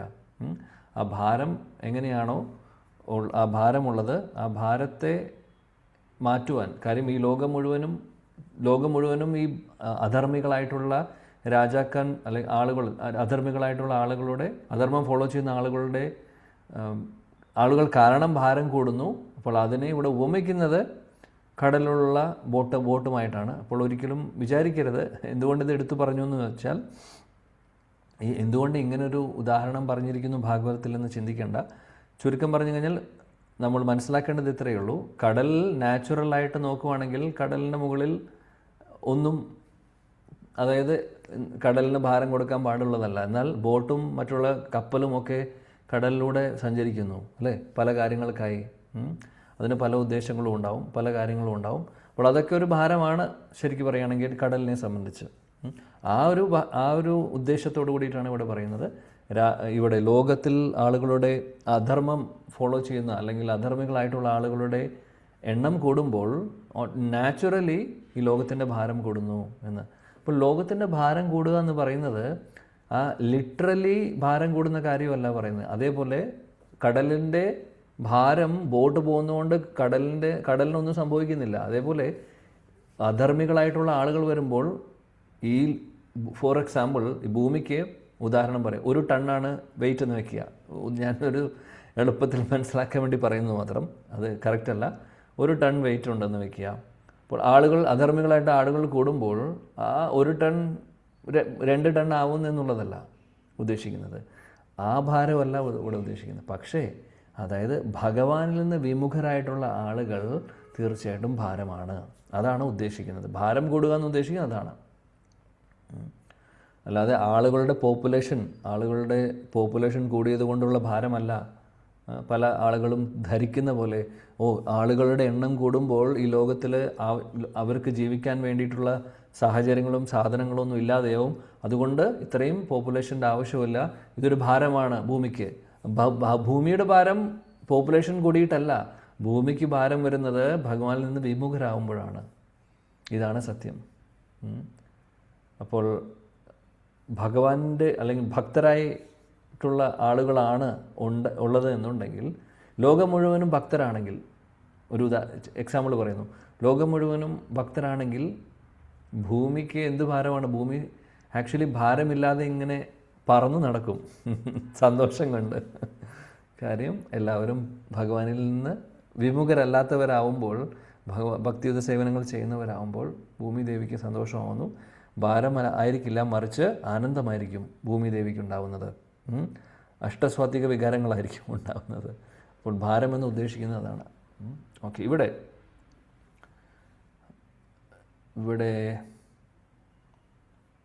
ബ്രഹ്മാവ്, ഓക്കെ, പ്രഭുപാദ് പറയുന്നു, ബ്രഹ്മാവ് എല്ലാ ദേവതമാരുടെയും അഭിപ്രായം അനുസരിച്ച് അദ്ദേഹം ക്ഷീരോദകശായി വിഷ്ണുവിൻ്റെ അടുത്ത് പോയി, ശ്വേതദ്വീപിൽ പോയി വിഷമങ്ങൾ അവതരിപ്പിക്കുന്നു. അങ്ങനെ ക്ഷീരോദകശായി പറയുന്നു, വിഷ്ണു പറയുന്നു ഞാൻ അവതരിക്കാമെന്നുള്ളത്. ആ ഒരു കാര്യം ഇവിടെ ഓൾറെഡി പ്രഭുപാദ് പറയുന്നുണ്ട്. ഭാവാർത്ഥത്തിൽ നിങ്ങൾ വായിച്ചാൽ മതി പിന്നീട്. അങ്ങനെ വേറെ പിന്നീട് എന്താണ് പറയുന്നത്? ബ്രഹ്മാവിനെ കുറിച്ച് പറയുന്നു. ആദ്യത്തെ പ്രഭുപാദ് ഭാവാർത്ഥം തുടങ്ങുന്നത് അങ്ങനെയാണ്, ഭഗവാന്റെ മകനാണ് ബ്രഹ്മാവ് എന്നുള്ളത്. കാര്യം ഗർഭോദകശായി വിഷ്ണുവിൻ്റെ നാഭിയിൽ നിന്ന് വന്നിട്ടുള്ള താമരയിലാണ് ബ്രഹ്മാവിൻ്റെ ആവിർഭാവം അല്ലേ. ബ്രഹ്മാവിൻ്റെ അച്ഛനും അമ്മയും ഒക്കെ വിഷ്ണുവാണ് എന്നുള്ളത് അദ്ദേഹം ഇവിടെ പറയുന്നു. അതിനുശേഷമാണ് ബ്രഹ്മാവ് ഈ വിസർഗം ചെയ്യുന്ന ബ്രഹ്മാവാണ്. മാത്രമല്ല ഇവിടെ നോക്കുമ്പോൾ ആ ബ്രഹ്മാവിൻ്റെ പൊസിഷൻ ഏറ്റവും വലിയ പൊസിഷനാണ് ദേവതമാരിൽ വെച്ച്. ഓഫ് കോഴ്സ് ശിവൻ മഹാദേവനുണ്ട്, മഹാദേവൻ പക്ഷേ അദ്ദേഹത്തിൻ്റെ റോള് വ്യത്യാസമുണ്ട്. എന്നാൽ ജീവതത്വങ്ങൾ നോക്കിക്കഴിഞ്ഞാൽ, ജീവാത്മാക്കളെ നോക്കിക്കഴിഞ്ഞാൽ ബ്രഹ്മാവാണ് ഏറ്റവും വലിയ പൊസിഷൻ എടുത്തിട്ടുള്ളത്. ബ്രഹ്മാവിൻ്റെ പൊസിഷനാണ് ഏറ്റവും വലിയത്. അപ്പോൾ എന്തുണ്ടെങ്കിലും ദേവതമാർ ആദ്യം ഓടിപ്പോകുന്നത് ഭഗവാൻ അല്ലെങ്കിൽ ബ്രഹ്മദേവൻ്റെ അടുത്താണ്. ശ്ലോകം 35. അപ്പോൾ 6 കാരണങ്ങൾ നമ്മൾ ഇവിടെ പഠിച്ചു. കുന്തി ദേവി പറയുന്നു 32 മുമ്പ് 34 വരെ. ഇനി കുന്തി ദേവി ഇതെല്ലാം പറഞ്ഞതിന് ശേഷം പറയുന്നു, ശരിക്കും ഇതൊക്കെ കാരണങ്ങളാണ്, 6 കാരണങ്ങൾ. പക്ഷേ എന്നാൽ ശരിയായിട്ടുള്ള കാരണം എന്താണ് എന്നുള്ളത് 35 പറയുന്നു. ഇതിനു മുമ്പ് പറഞ്ഞിട്ടുള്ള 6 കാര്യങ്ങൾ ഓക്കെ, അതൊരു ബാഹ്യമായിട്ടുള്ള കാരണങ്ങളാണ്. അംഗീകരിക്കുന്നു. എന്നാൽ ശരിയായിട്ടുള്ള കാരണം എന്താണെന്നുള്ളത് 35 പറയുന്നു. നമുക്ക് നോക്കാം. ഭവേസ്മിൻ ക്ലീശ്യമാനാനാം അവിദ്യാകാമകർമ്മഭി ശ്രവണ സ്മരണാർഹാനി കരിഷ്യൻ ഇതി കേചന. ജയദായിനി മാതാജി.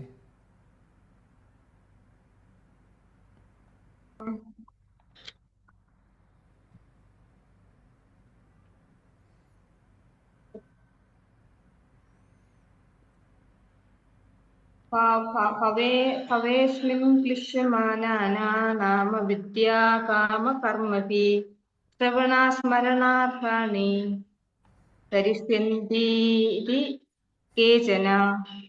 ഹരേ കൃഷ്ണ.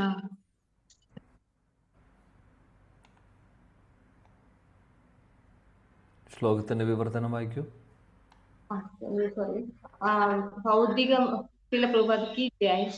ഭൗതികമായി കഠോര വേദന അനുഭവിക്കുന്ന ബന്ധനസ്ഥരായ ആത്മാക്കൾ ഭക്തിയുത സേവന മാർഗമായ ശ്രവണം, സ്മരണം, കീർത്തനം, ആരാധന തുടങ്ങിയവയെ പുനരുജ്ജീവിപ്പിച്ച് മുക്തി പ്രാപ്തമാക്കുവാൻ ചെയ്യുവാൻ വേണ്ടിയാണ് ഭഗവാൻ അവതരിക്കുന്നതെന്ന് വേറെ ചിലർ അഭിപ്രായപ്പെടുന്നു. ഇവിടെ കുന്തി ദേവി പറയുന്നു ഭഗവാന്റെ അവതാരത്തിൻ്റെ വേറെ കാരണം, എന്നാൽ ഇതാണ് ശരിയായിട്ടുള്ള കാരണവും. എന്താണ് പറയുന്നത്? ശ്രവണം, കീർത്തനം, സ്മരണം എന്നുള്ള തുടങ്ങുന്ന ഭക്തിയുത സേവനങ്ങൾ, ഇതെല്ലാമാണ് ആഭിധേയ പ്രക്രിയകൾ അല്ലേ?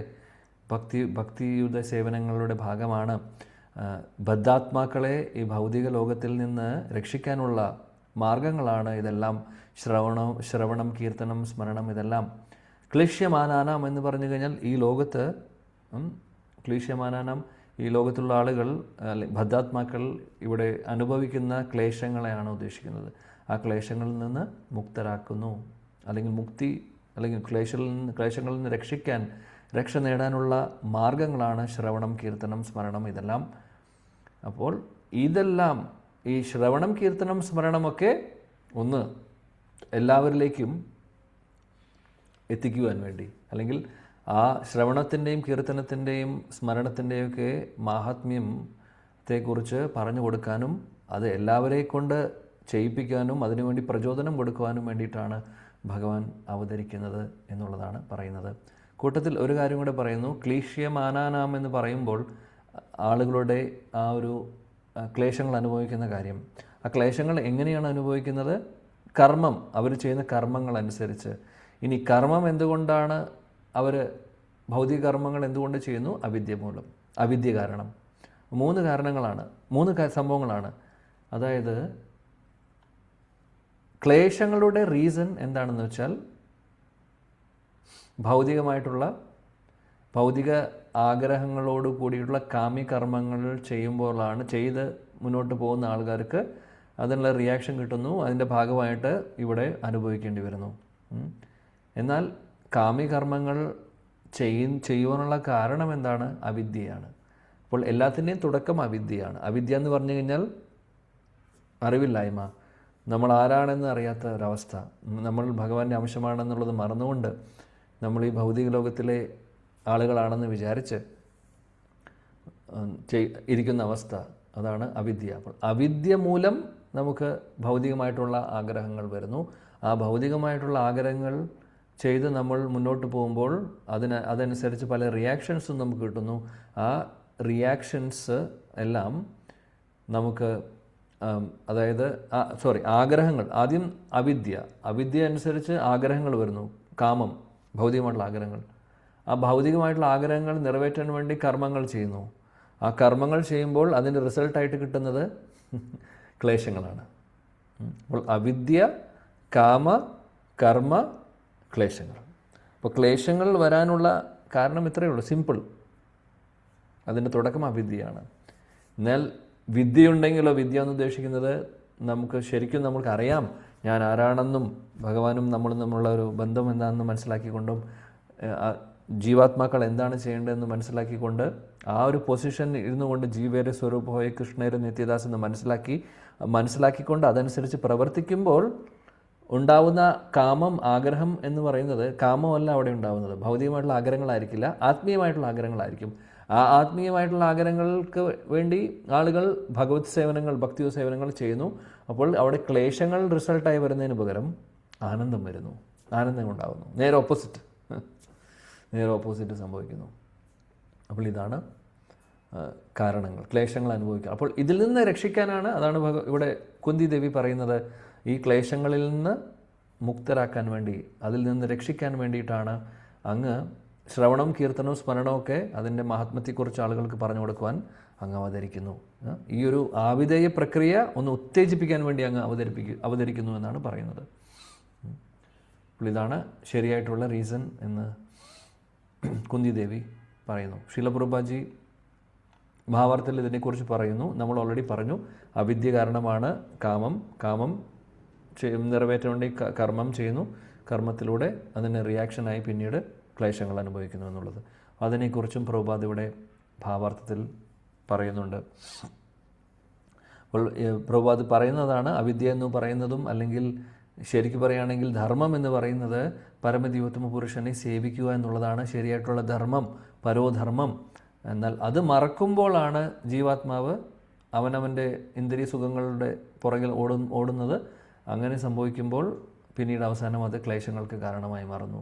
എന്നാൽ മറിച്ച് നമ്മൾ ഭഗവാനെ സേവിക്കുകയാണെങ്കിൽ അതാണ് ആക്ച്വലി നമ്മൾ ഓരോരുത്തരും ചെയ്യേണ്ടത്. അങ്ങനെയാവുമ്പോൾ നമുക്കൊരു ക്ലേശങ്ങളും ഉണ്ടാവില്ല, മാത്രമല്ല സന്തോഷവും സമാധാനവും ആനന്ദവും നമുക്ക് അനുഭവിക്കാൻ സാധിക്കുന്നു എന്നാണ് പറയുന്നത്. പിന്നീട് അവസാനത്തെ പാരഗ്രാഫിൽ ശീല പ്രഭുപാദ് പറയുന്നു, ഭഗവാന്റെ മഹാകൃപ കൊണ്ടാണ് അദ്ദേഹം ഇവിടെ അവതരിക്കുന്നത് എന്നുള്ളത്. ഭഗവാൻ നേരിട്ട് വരുന്നു, ഭഗവാന്റെ പരിശുദ്ധ ഭക്തരെ വിടുന്നു, ഭഗവാന്റെ പ്രതിനിധികളായിട്ടുള്ളവരെ വിടുന്നു. എന്നിട്ട് നമ്മളെല്ലാവരെയും ഭക്തിയുത സേവനങ്ങൾ, ഭക്തിമാർഗത്തിലേക്ക് നമ്മളെ കൊണ്ടുവരുന്നു. ശ്രവണം, കീർത്തനം, സ്മരണം, പാദസേവനം, അർച്ചനം, വന്ദനം, ദാസ്യം, സഖ്യം എന്നുള്ള ഈ നവവിധ ഭക്തിയെല്ലാം നമുക്ക് പറഞ്ഞു തരുന്നു. അതെങ്ങനെ ചെയ്യണമെന്ന്, അപ്ലൈ ചെയ്യണമെന്ന് ഉള്ളത് പറഞ്ഞു തരുന്നു. അതിനുവേണ്ടി 500 വർഷങ്ങൾ മുമ്പ് ചൈതന്യ മഹാപ്രഭുവും നേരിട്ട് വരുന്നു, ഭഗവാൻ കൃഷ്ണൻ. 5000 വർഷം മുമ്പ് ഭഗവാൻ കൃഷ്ണൻ നേരിട്ട് വന്നു.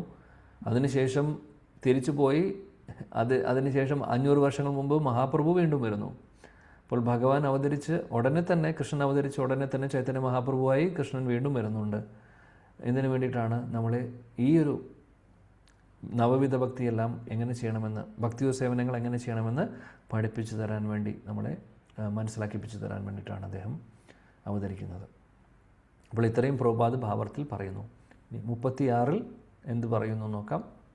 മനോഹരമായിട്ടുള്ള ശ്ലോകമാണ്. ശൃണ്വന്തി ഗായന്തി ഗൃണന്തി അഭിക്ഷണശ സ്മരന്തി നന്ദന്തി തവേഹിതം ജന ത ഏവ പശ്യന്തി അചിരേണ താവകം ഭവാ പ്രവാഹോ പരമം പദാംബുജം. ഓക്കെ, ജ്ഞാനാംബിക മാതാജി. ഹരേ കൃഷ്ണ. ശ്ലോകം 36.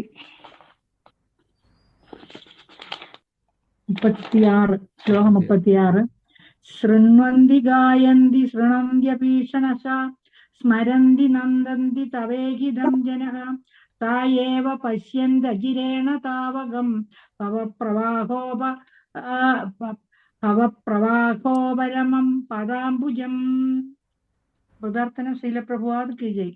അല്ലയോ കൃഷ്ണ, ആരാണോ അങ്ങയുടെ അതീന്ദ്രിയ കർമ്മങ്ങളെ കുറിച്ച് നിരന്തരം ശ്രവിക്കുകയും കീർത്തിക്കുകയും ആവർത്തിക്കുകയും ചെയ്യുന്നത്, അഥവാ മറ്റുള്ളവർ അപ്രകാരം ചെയ്യുന്നതിൽ ആനന്ദം കൊള്ളുന്നത്, അവർ നിശ്ചയമായും അങ്ങയുടെ പാതാരവിന്ദങ്ങളെ ദർശിക്കുന്നു. അവയ്ക്ക് മാത്രമേ ജനിമൃതികളുടെ ആവർത്തനത്തിന് വിരാമമിടാനാവൂ. പ്രഭു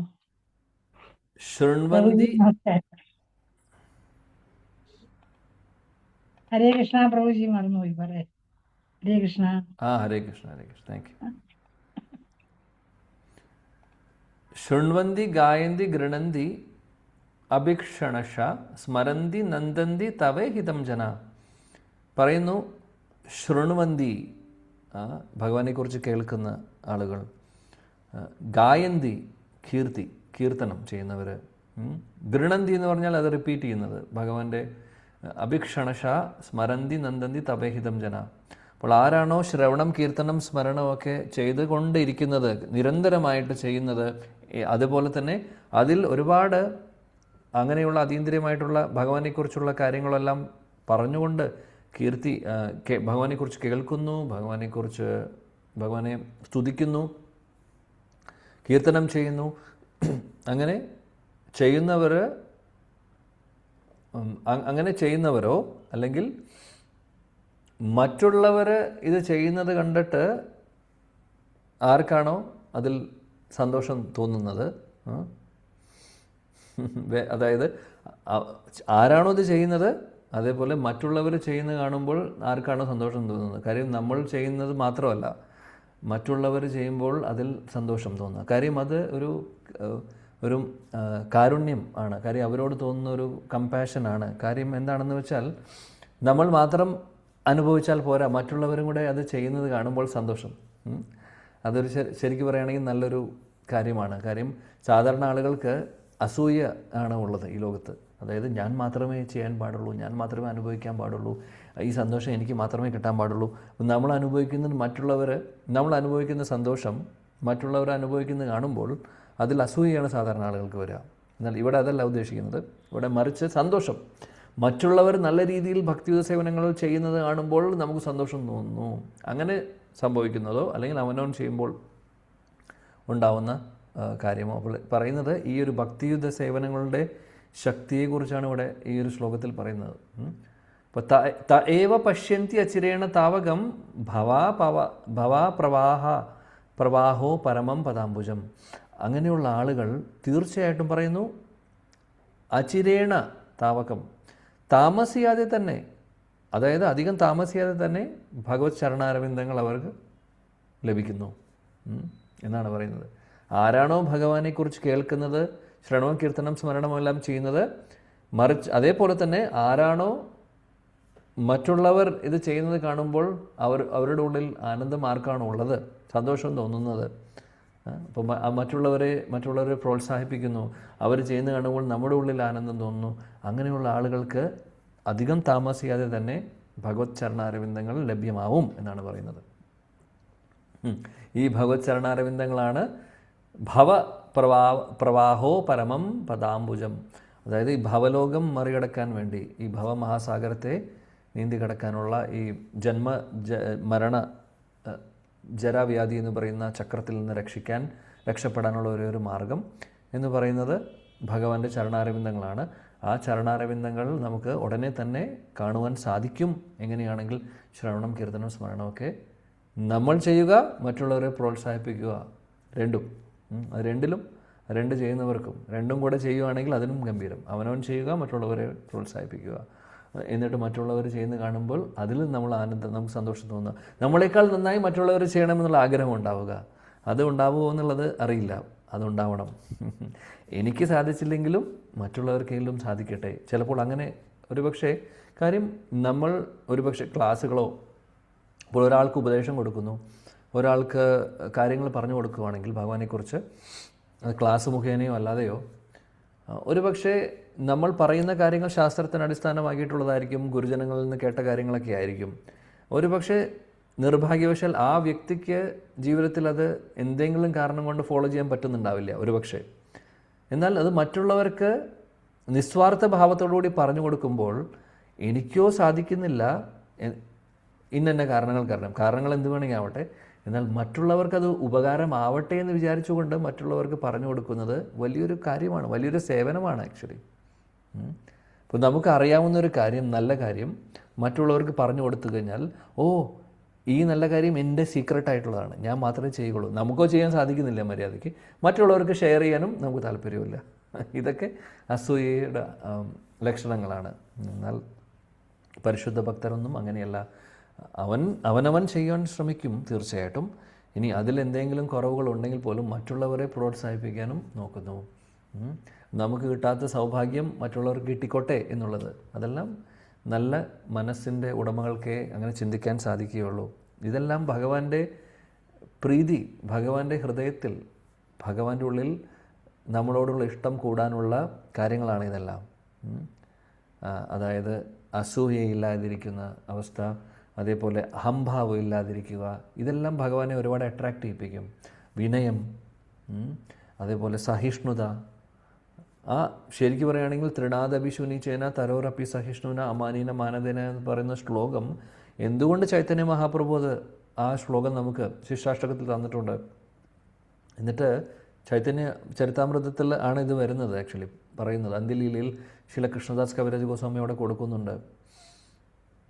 എന്നിട്ട് ശ്രീല കൃഷ്ണദാസ് കവിരാജ് ഗോസ്വാമി അവിടെ എഴുതുന്നുണ്ട്, ഈ ശ്ലോകം തൃണാദഭിശൂനിചേന എന്ന് പറയുന്ന ശ്ലോകമാണ് ഓരോ വൈഷ്ണവരും അവരുടെ നെറ്റിയിൽ ഈ ശ്ലോകം ഒട്ടിച്ച് നടക്കണം എന്ന് പറയുന്നു. അല്ലെങ്കിൽ കഴുത്തിൽ ഇതൊരു ശ്ലോകമായി ധരിച്ച് നടക്കണം. അതിൻ്റെ ഉദ്ദേശം, അതിൻ്റെ അർത്ഥം എന്താണ്? അതിൽ പറയുന്ന 4 കാര്യങ്ങൾ നമ്മൾ ഫോളോ ചെയ്യണം. അങ്ങനെയാവുമ്പോഴാണ് ഒരു വൈഷ്ണവനാവുന്നത്, ഭക്തനാവുന്നത്. അപ്പോൾ ഭക്തനാവുക എന്ന് ഉദ്ദേശിക്കുന്നത് ഭഗവാനെ സന്തോഷിപ്പിക്കാനുള്ള, ഭഗവാൻ പ്രീതിപ്പെടുന്നത് ഇതൊക്കെ കാണുമ്പോഴാണ്, ഈ ക്വാളിറ്റീസ് എല്ലാം കാണുമ്പോഴാണ്. അപ്പോൾ അതിനുവേണ്ടി നമ്മൾ ശ്രമിക്കണം എന്നുള്ളതാണ് ഓർക്കേണ്ടത്. ശ്രീല പ്രഭുപാദി ഭാവാർത്ഥത്തിൽ പറയുന്നു ഭഗവാന്റെ ദർശനത്തെക്കുറിച്ച്. ഈ ശ്ലോകത്തിൽ പറഞ്ഞു, ആരാണോ ശ്രവണം കീർത്തനം സ്മരണം ചെയ്യുന്നതും ഒക്കെ അതിൽ അങ്ങനെയുള്ളവർക്ക് ഭഗവാന്റെ ചരണാരവിന്ദങ്ങൾ പെട്ടെന്ന് കാണാൻ സാധിക്കുമെന്നാണ് പറയുന്നത്. പ്രഭുപാദ് ഇവിടെ ഭാവാർത്ഥത്തിൽ പറയുന്നു, ഭഗവാന്റെ ദർശനം എന്ന് പറയുന്നത് സാധാരണ എല്ലാവർക്കും കിട്ടുന്നൊരു ഭാഗ്യമല്ല. ഈ ഒരു ഭാവത്തിൽ നിന്ന്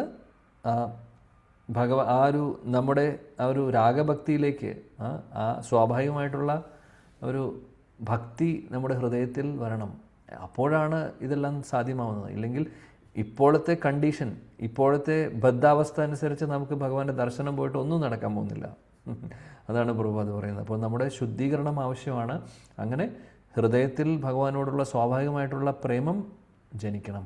അങ്ങനെ വരുമ്പോൾ നമുക്ക് ഭഗവാന്റെ ദർശനവും ഭഗവാന്റെ ആ ഒരു സാമീപ്യമൊക്കെ നമുക്ക് അനുഭവിക്കാൻ സാധിക്കുന്നു.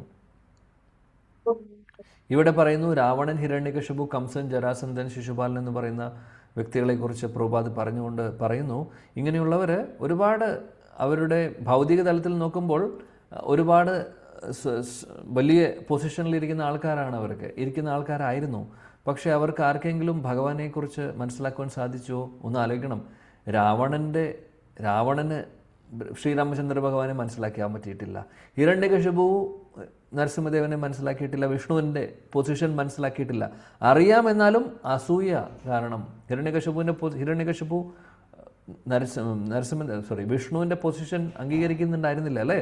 വിഷ്ണുവിനേക്കാൾ വലിയ ആളാവണം, വിഷ്ണുവിനെ കൊല്ലണം എന്നൊക്കെയായിരുന്നു അദ്ദേഹത്തിൻ്റെ ആഗ്രഹം. കംസൻ്റെ അവസ്ഥ അത് തന്നെയാണ്. ജരാസന്ധൻ, കംസൻ, ശിശുപാലൻ ഇവർക്കൊക്കെ ഭഗവാനോട് അസൂയായിരുന്നു. എന്നാൽ നോക്കുമ്പോൾ ഭൗതിക തലത്തിൽ നോക്കുമ്പോൾ ഒരുപാടുണ്ട്, അവർക്ക് എല്ലാം ഉണ്ട്. പേരുണ്ട്, പ്രശസ്തിയുണ്ട്, കാണാനുള്ള സൗന്ദര്യം ഉണ്ടാവും, ജന്മ ഐശ്വര്യ ശ്രുതശ്രീ എന്താണെങ്കിൽ അതെല്ലാം ഉണ്ട്. ഭക്തി മാത്രമില്ല. അങ്ങനെയുള്ളവരുടെ മുമ്പിൽ ഭഗവാൻ നേരിട്ട് വന്ന് നിന്ന് കഴിഞ്ഞാലും അവർക്ക് മനസ്സിലാക്കാൻ സാധിക്കില്ല. അതാണ് അവസ്ഥ. നേരിട്ട് ഭഗവാൻ അവരുടെ മുമ്പിലുണ്ടായിരുന്നു, എന്നിട്ടും അവർക്കത് മനസ്സിലാക്കാൻ സാധിക്കുന്നുണ്ടായിരുന്നില്ല. കാരണം എന്താണെന്ന് വെച്ചാൽ അതിനുള്ള യോഗ്യത അവർക്കുണ്ടായിരുന്നില്ല. അപ്പോൾ യോഗ്യത ഉള്ളവർക്കാണ് ഭഗവാൻ ഇതെല്ലാം ഉള്ളിൽ റിവീൽ ചെയ്ത് കൊടുക്കുന്നത്. അല്ലെങ്കിൽ എല്ലാവർക്കും ഭഗവാൻ പ്രകടമാക്കി കൊടുക്കില്ല ഇതൊക്കെ. അവരുടെ മുമ്പിൽ അല്ലേ, ദുര്യോധനൻ്റെ മുമ്പിൽ ഭഗവാൻ വിശ്വരൂപം കാണിച്ചപ്പോഴും അദ്ദേഹം കളിയാക്കി കൃഷ്ണനെ, വിശ്വസിച്ചില്ല. അതാണ് അവസ്ഥ. പറഞ്ഞിട്ട് കാര്യമില്ല. അപ്പോൾ കാരണം എന്താണെന്ന് വെച്ചാൽ അവർക്ക് അതിനുള്ള ക്വാളിഫിക്കേഷൻ ഇല്ല.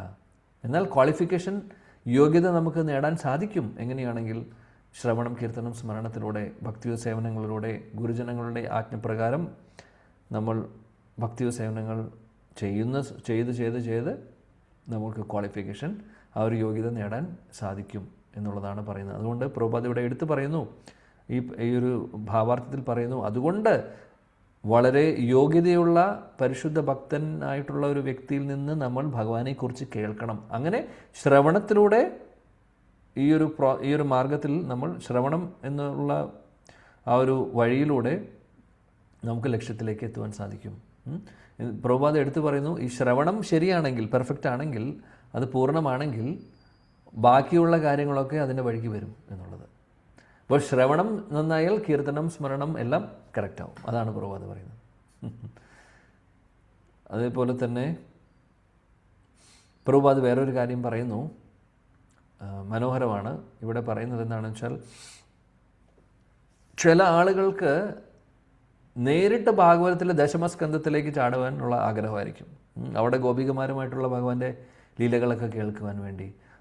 എന്നാൽ അതിനുള്ള യോഗ്യത ഉണ്ടാവില്ല. ഭാഗവതം പഠിക്കേണ്ടത് 1 മുതലാണ്, 1ാമത്തെ സ്കന്ധം മുതൽ പഠിക്കണം എന്നുള്ളത്. അപ്പോൾ പ്രഭുപാദ് പറയുന്നത് പാണ്ഡവരുടെ ലീല പറയുന്ന സെക്ഷനാണ് ഇവിടെ 1ാമത്തെ പ്രഥമസ്കന്ധം. ഈ പ്രഥമസ്കന്ധത്തിൽ പറയുന്ന കാര്യങ്ങളും ദശമസ്കന്ധത്തിൽ പറയുന്ന കാര്യങ്ങളും തമ്മിൽ നമ്മൾ വിലയിരുത്താൻ, അതിനെ രണ്ടിനെയും നമ്മളൊരു ക്ലാസ്സിൽ വെച്ച് അതിൻ്റെ വെയിറ്റ് നോക്കുവാണെങ്കിൽ രണ്ടും ഒരേപോലെയാണ്. കാര്യം രണ്ടും രണ്ട് കാര്യമാണെങ്കിലും ഭഗവാനുണ്ട് അതിൽ. പാണ്ഡവരുടെ കൂടെയും ഭഗവാനുണ്ട്, ഗോപികമാരുടെ ലീലയാണെങ്കിലും അതിലും ഭഗവാനുണ്ട്. രണ്ടിലെയും കേന്ദ്ര കഥാപാത്രം ഭഗവാനാണ്. അതുകൊണ്ട് രണ്ടും ഒരേപോലെ പ്രധാനപ്പെട്ടതാണ്. അപ്പോൾ ഒരിക്കലും വിചാരിക്കരുത് ദശമസ്കന്ധം ആണ് മുന്നിൽ. പ്രഭാത് അതാ പറയുന്നത്, പാണ്ഡവരും ഭഗവാനും തമ്മിലുള്ള ലീല അതിന് ഗോപികമാരും അല്ലെങ്കിൽ വൃന്ദാവനത്തിലെ വ്രജവാസികളും കൃഷ്ണനും തമ്മിലുള്ള ലീലയുമായിട്ട് ആ ഒരു ലെവലിൽ വരുന്നില്ല എന്ന് വിചാരിക്കുന്നുണ്ടെങ്കിൽ അത് തെറ്റാണ് എന്ന് പറയുന്നു. അപ്പോൾ പാണ്ഡവരെ ഒരിക്കലും ചെറുതായി കാണാൻ പാടില്ല. കാര്യം അവരും ഭഗവാന്റെ പരിശുദ്ധ ഭക്തരാണ്. അപ്പോൾ എന്നാൽ അറിവില്ലാത്ത ആളുകൾ അങ്ങനെ ഒരു കമ്പാരിസൺ ചെയ്യുന്നു. എന്നിട്ട് ഇതെല്ലാം അവർക്ക് അത്ര ഇമ്പോർട്ടൻസ് കൊടുക്കില്ല. പാണ്ഡവരുടെയും ഭഗവാന്റെയും കാര്യങ്ങളൊക്കെ അത് സാരമില്ല, എന്നാൽ ഓടിപ്പോയി ദശമസ്കന്ധത്തിലേക്ക് ഓടിപ്പോകും. അതെല്ലാം പ്രഭുപാദ് പറയുന്നു, അങ്ങനെയുള്ളവർ യോഗ്യതയില്ലാത്തവരാണ്. കാര്യം അവർക്ക് ശരി എന്താണ് കാര്യങ്ങൾ മനസ്സിലാക്കിയിട്ട് തത്വങ്ങൾ മനസ്സിലാക്കാത്ത ഒരു വ്യക്തിയാണ് അങ്ങനെയെല്ലാം ചെയ്യുന്നത് എന്നുള്ളതാണ് പറയുന്നത്. ഓക്കെ, അപ്പോൾ ശ്രവണത്തിലൂടെ നമുക്കെല്ലാം ബാക്കിയുള്ള നവവിധ ഭക്തിയിലെ ബാക്കിയുള്ള അംഗങ്ങളെല്ലാം കൂടെ അത് ഓട്ടോമാറ്റിക്കലി നടക്കുമെന്നാണ് പറയുന്നത്. അതുകൊണ്ട് ശ്രവണം നമ്മൾ ഭംഗിയായി ചെയ്ത് തുടങ്ങുക. അഥാ ശ്രീകൃഷ്ണനാമാദി ഭവേദ് ഗ്രാഹ്യമിന്ദ്രിയേ സേവോന്മുഖേ ഹി ജിഹ്വാദോ സ്വയം ഏവ സ്ഫുരത്യത. അഥാ ശ്രീകൃഷ്ണനാമാദി ഭഗവാൻ നാ ഭവേദ് ഗ്രാഹ്യമിന്ദ്രിയ, അതായത് നമ്മുടെ ഈ ഭൗതിക ഇന്ദ്രിയങ്ങൾ ഉപയോഗിച്ച് ഭഗവാനെ മനസ്സിലാക്കുവാൻ നമുക്ക് സാധിക്കില്ല. എന്നാൽ സേവോന്മുഖേ ഹി ജിഹ്വാദോ, സേവനങ്ങൾ ചെയ്യുമ്പോൾ ഭക്തിയുത സേവനങ്ങൾ നമ്മൾ ചെയ്തു തുടങ്ങുകയാണെങ്കിൽ, തുടങ്ങുന്നത് ജിഹ്വാദോ, ജിഹ്വ ഉപയോഗിച്ച് നാവ്, അതായത് കീർത്തനം ആണ് അവിടെ പറയുന്നത്. കീർത്തനമാണെങ്കിലും ശ്രവണമാണെങ്കിലും രണ്ടും ഒരേപോലെ നിൽക്കുന്നത്. നമ്മൾ പറയാറുണ്ട് അതായത് റെയിൽവേ ട്രാക്ക് പോലെയാണ്. റെയിൽവേ ട്രാക്കിൽ 2 ട്രാക്കുണ്ട്. അതേപോലെയാണ് ശ്രവണത്തെയും കീർത്തനത്തെയും മാറ്റി നിർത്താൻ പറ്റുന്ന കാര്യമല്ല. സേവോന്മുഖേ ഹി ജിഹ്വാദോ സ്വയം ഏവ സ്ഫുരത്യത. അപ്പോൾ ആരാണ് ശ്രവണം കീർത്തനം ചെയ്യുന്നത്? അതിലൂടെ സ്വയം ഏവ സ്ഫുരത്യത. സ്വയം ഏവാസ്പൃത്യത എന്ന് പറഞ്ഞാൽ ഓട്ടോമാറ്റിക്കലി ഭഗവാൻ അങ്ങനെയുള്ള ആത്മാർത്ഥയോടുകൂടി ശ്രവണം കീർത്തനം ചെയ്യുന്നവരുടെ ഹൃദയത്തിൽ ഭഗവാൻ സ്ഫുരത്യത, അദ്ദേഹം അവതരിക്കുമെന്നാണ് പറയുന്നത്. അദ്ദേഹം പ്രത്യക്ഷപ്പെടുമെന്നാണ് പറയുന്നത് ഭഗവാൻ അങ്ങനെയുള്ള ഭക്തരുടെ മുമ്പിൽ. അല്ലാതെ നമ്മൾ വേറെ ഒന്നും ചെയ്തിട്ട് കാര്യമില്ല. ലോകം മുഴുവനും കീഴടക്കി എന്ന് പറയുന്ന ഹിരണ്യകശിപുവിനും ഒന്നും സംഭവിച്ചില്ല, അദ്ദേഹത്തിനൊന്നും മനസ്സിലാക്കാൻ സാധിച്ചില്ല. അപ്പോൾ അങ്ങനെ ഹിരണ്യകശിപുവായിട്ടോ കംസനോ ആയിട്ടോ ഇരുന്നിട്ട് കാര്യമില്ല. നമുക്ക് മുന്നോട്ട് പോകണമെങ്കിൽ നമ്മൾ ആരുമല്ല എന്നുള്ളത് ഓർക്കുക. ഭഗവാനാണ് എല്ലാം. ആ ഒരു ഭഗവാനാണ് എല്ലാത്തിൻ്റെയും ഉടമസ്ഥൻ, അദ്ദേഹത്തിൻ്റേതാണ് എല്ലാം. ഈ ഒരു ചിന്ത നമുക്ക് എപ്പോഴും വേണം. നമ്മൾ വലിയ ആളാണെന്ന് വിചാരിക്കുമ്പോഴാണ് അവിടെ ഒരു ശരണാഗതി വരാത്തത്, ഭഗവാനെ ശരണം പ്രാപിക്കാത്തത്. മറിച്ച് ഭഗവാന്റെ പൊസിഷൻ നമ്മൾ മനസ്സിലാക്കുന്നുണ്ടെങ്കിൽ നാച്ചുറലി ആ ഒരു ശരണാഗതി നാച്ചുറലായിട്ട് വരേണ്ടതാണ് നമ്മുടെ ഉള്ളിൽ.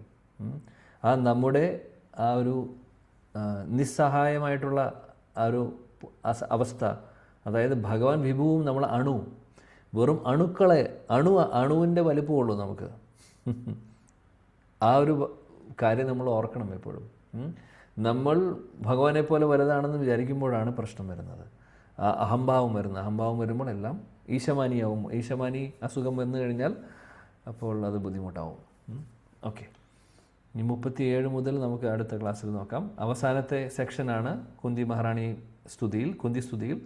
37 മുതൽ 43 വരെ. ഭഗവാന്റെ കൃപയുണ്ടെങ്കിൽ അടുത്ത ക്ലാസ്സിൽ നമ്മളത് ആ ഒരു സെക്ഷൻ പഠിക്കും.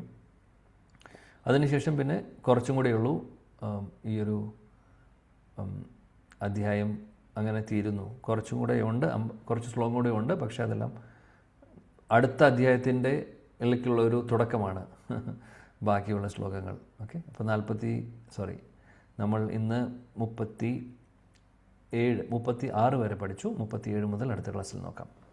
शिला प्रभुपाद की जय, ग्रंथराज श्रीमद् भागवतम की जय, समवेद गौर भक्त वृंद की जय, गौड़ीय गुरु वृंद की जय, श्री वृंदावन धाम की जय, श्री सचिनंदन श्री गौरहरि की जय, श्रील गुरुदेव की जय. जय जय श्री राधेश्याम. Thank you. हरे कृष्ण. കൃഷ്ണ എന്തെങ്കിലും സംശയം ഉണ്ടെങ്കിൽ ചോദിക്കാം.